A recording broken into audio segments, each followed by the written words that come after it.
আসসালামু আলাইকুম সুপ্রিয় দর্শক, আজকে চলে আসলাম আরও একটি খুবই গুরুত্বপূর্ণ আবহাওয়ার আপডেট নিয়ে। আজ সকাল থেকে রাত এবং সেই সাথে কেমন থাকতে পারে আগামী 48 ঘন্টার বাংলাদেশ এবং পশ্চিমবঙ্গের আসাম ও ত্রিপুরা সহ আশেপাশের অঞ্চলের আবহাওয়া, তা জানতে পুরো ভিডিওটি দেখতে থাকুন।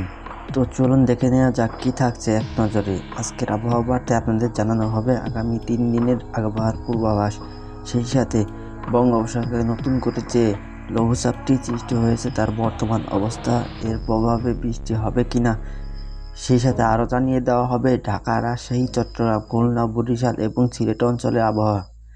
বিপদ সংকেত, কালবৈশাখী ঝড়, নিম্নচাপ, গরম পড়ার সম্ভাবনা ইত্যাদি সম্পর্কিত আবহাওয়ার আপডেট নিউজ। আর আবহাওয়া সর্বশেষ ও নির্ভুল তথ্য পেতে আমাদের চ্যানেলটি সাবস্ক্রাইব করে সাথেই থাকুন।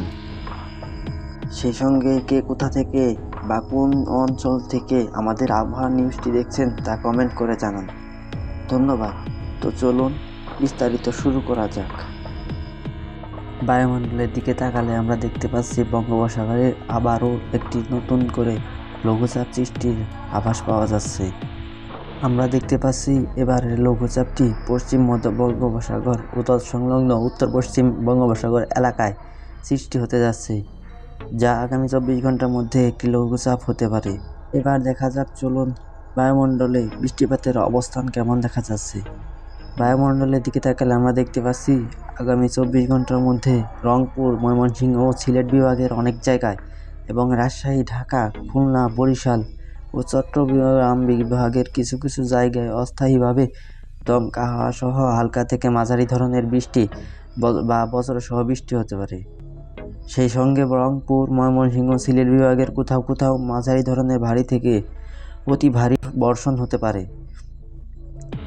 সারা দেশে দিন এবং রাতের তাপমাত্রা প্রায় অপরিবর্তিত থাকতে পারে। এছাড়া বঙ্গোপসাগরে যে লঘুচাপটি দেখা যাচ্ছে তার অবস্থান যদি সক্রিয় হয় তাহলে বাংলাদেশে আবারও নিম্নচাপের সম্ভাবনা রয়েছে।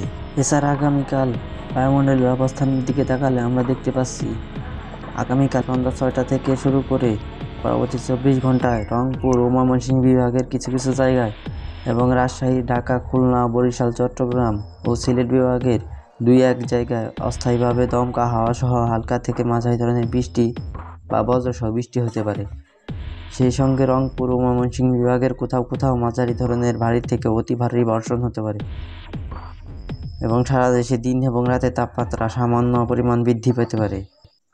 এছাড়া আগামী পরশুদিনের আবহাওয়ার দিকে তাকালে আমরা দেখতে পাচ্ছি আগামী পরশুদিন সকাল 6টা থেকে পরবর্তী 24 ঘন্টায় ময়মনসিংহ, চট্টগ্রাম ও সিলেট বিভাগের কিছু কিছু জায়গায় এবং রংপুর, রাজশাহী, ঢাকা, খুলনা ও বরিশাল বিভাগের 2-1 জায়গায় অস্থায়ীভাবে দমকা হাওয়া সহ হালকা থেকে মাঝারি ধরনের বৃষ্টি বা বজ্রসহ বৃষ্টি হতে পারে। সেই সঙ্গে ময়মনসিংহ, চট্টগ্রাম ও সিলেট বিভাগের কোথাও কোথাও মাঝারি ধরনের ভারী বর্ষণ হতে পারে। সারা দেশে দিন এবং রাতের তাপমাত্রা সামান্য বৃদ্ধি পেতে পারে। এছাড়া আগামী 5 দিনের শেষের দিকের আবহাওয়া সামান্য পরিবর্তন হতে পারে। এখন জানিয়ে দেওয়া হবে সিনপটিক অবস্থা অনুযায়ী বাংলাদেশের আবহাওয়া ও পশ্চিমবঙ্গের আবহাওয়ার পূর্বাভাস। সিনপটিক অবস্থা অনুযায়ী মধ্যপ্রদেশ ও সংলগ্ন এলাকায় অবস্থানরত সুস্পষ্ট লঘুচাপটি পশ্চিম দিক থেকে অগ্রসর ও দুর্বল হয়ে লঘুচাপ আকারে মৌসুমি বায়ুর অক্ষের সাথে মিলিত হয়েছে। মৌসুমি বায়ুর অক্ষের বহির্জাংশ রাজস্থান, মধ্যপ্রদেশ, উত্তরপ্রদেশ, বিহার, পশ্চিমবঙ্গ ও বাংলাদেশের মধ্যাঞ্চল হয়ে আসাম পর্যন্ত বিস্তৃত রয়েছে। মৌসুমি বায়ু বাংলাদেশের উপর মোটামুটি সক্রিয় এবং উত্তর বঙ্গোপসাগরে মাঝারি অবস্থায় রয়েছে।